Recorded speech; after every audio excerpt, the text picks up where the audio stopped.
del estallido social que reventó en Chile en octubre de 2019, donde la gente salió a las calles de manera pacífica y violenta para protestar por mejores bienes públicos de calidad como la salud, las pensiones, la educación, la clase política se encontró en un callejón sin salida y básicamente todos los partidos con representación en el Congreso, salvo algunas fuerzas como el Partido Comunista, se pusieron de acuerdo con el gobierno para ofrecerle a la gente esta salida política e institucional que apuesta a salir de una crisis de proporciones.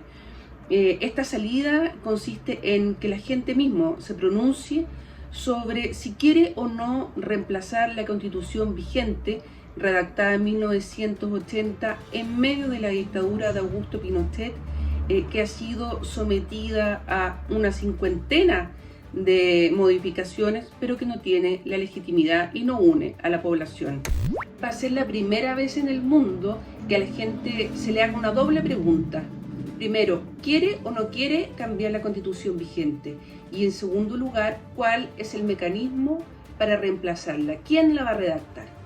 Por lo tanto, lo que los electores chilenos van a decidir ese día es que si aprueban la idea de cambiar la Constitución vigente o rechazan la idea de cambiar la Constitución vigente. Esas son las dos opciones. Y al mismo tiempo van a elegir quién la va a redactar. Si una convención constitucional compuesta por 155 personas que no sean parlamentarios, elegidas exclusivamente para redactar la Constitución, o una convención mixta que esté compuesta por 172 personas, la mitad elegidas especialmente para ese fin y la mitad parlamentarios. Más de 14 millones de personas están convocadas a las urnas el 25 de octubre de manera voluntaria. Y una de las grandes incógnitas de este proceso electoral es la participación, porque hace muchos años, probablemente desde hace unos 30 años, ha venido cayendo sostenidamente la participación electoral, sobre todo desde que el voto se hizo voluntario. Por ejemplo, en las elecciones municipales de 2016 participaron apenas un 36% de los electores, y en las presidenciales, en la primera vuelta de las presidenciales de 2017, un 46%, y en el balotaje un 49%. ¿Cuánta gente va a participar en este momento? Es una incógnita porque, entre otras cosas, Chile no ha superado todavía, no tiene controlado por todavía la primera ola de la COVID-19.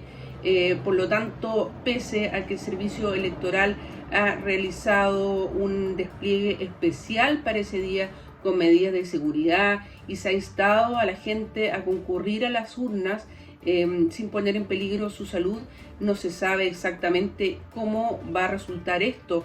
Además, que hay que recordar que los jóvenes sobre todo son los más desafectados de la política y curiosamente el grupo de riesgo de la COVID-19, los mayores, son los más fieles.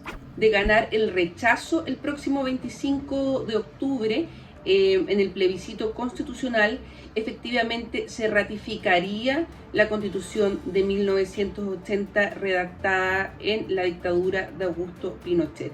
Es decir, en Chile no habría una nueva Constitución, se cerrarían las puertas a redactar una nueva Constitución. Cualquier modificación tendría que hacerse, como hasta ahora, vía Parlamento, ¿cierto? Porque hay que señalar algo importante.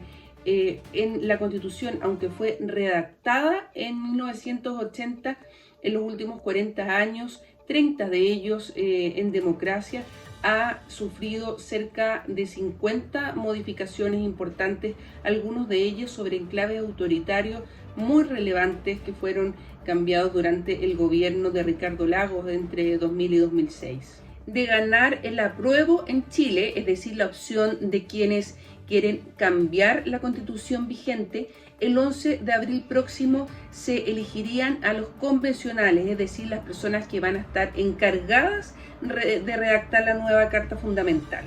Estas personas tienen que constituirse a más tardar a comienzos de junio de 2021, elegir a un presidente y sesionar durante 9 meses para redactar una nueva constitución. 9 meses que pueden ser prorrogados solo por una vez por 3 meses más. Es decir, en junio de 2022, Chile tiene que tener redactada su nueva constitución, que debe ser ratificada nuevamente a través de un plebiscito de salida, esta vez de carácter obligatorio. Una nueva constitución tendría que abordar asuntos muy profundos, porque va a ofrecer una nueva institucionalidad. Por lo tanto, se van a discutir asuntos como régimen político, sistema de gobierno, el modelo de desarrollo, el tipo de Estado, pueblos originarios, descentralización, regionalización y un asunto central que está siendo discutido en todo el mundo: ¿cuántos derechos sociales debe integrar una nueva Carta Fundamental?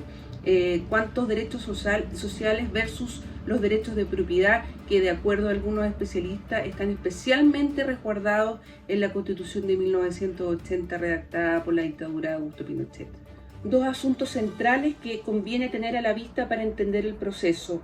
En primer lugar, no toda la derecha chilena está por el rechazo, es decir, no toda la derecha chilena se niega a tener una nueva constitución, porque parte del oficialismo está por el apruebo. Incluso ministros del gobierno del presidente Sebastián Piñera lo han señalado públicamente.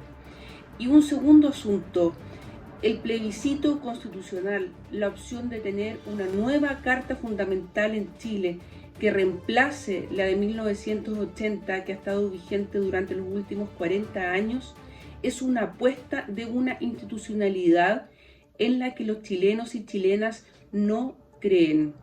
En este país hay una crisis de confianza muy importante hacia las instituciones democráticas. Apenas un 2% de los ciudadanos y ciudadanas creen en los partidos políticos, por ejemplo. Un 3% en el Congreso, un 5% en el gobierno, todo esto de acuerdo a los resultados de la última encuesta del Centro de Estudios Públicos de enero pasado. Es decir, la pregunta: ¿resolverá el conflicto social una nueva constitución? ¿Va a calmar la calle? ¿Se detendrán las protestas? Bueno, son todas cuestiones que todavía no sabemos, que fue, como digo, una apuesta de la clase política para salir de los peores momentos más conflictivos del estallido social. Son preguntas abiertas que, bueno, tendremos que ir dilucidando con el paso de las semanas.